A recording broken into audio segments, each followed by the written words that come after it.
Пока фасад здания не в лучшем виде, но этому есть объяснение. Здесь заканчивается долгожданный капитальный ремонт.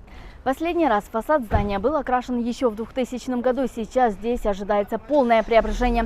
Вот в таком классическом стиле предстанет в скором времени наш крымско-татарский театр.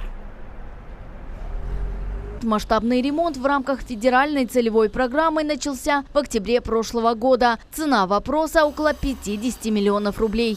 Электромонтажные работы практически все выполнены, отопление, вентиляция сделаны где-то на 95-96%.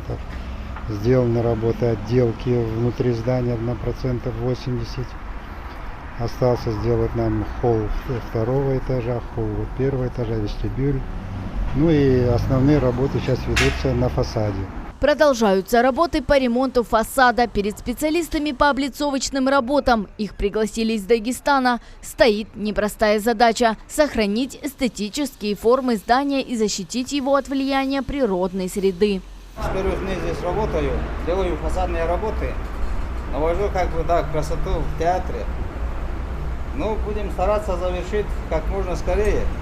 Уже готова документация по благоустройству территории. Я думаю, всем сотрудникам, моим коллегам будет очень приятно работать в таком уютном и теплом здании. Подрядчик обещает завершить капитальный ремонт уже в ноябре. Коллектив театра с нетерпением ждет окончания работ и, невзирая на трудности, продолжает готовиться к новому театральному сезону. Репетиции проводятся ежедневно. Алиме Мустафаева, Виталий Голубев, телеканал Милет.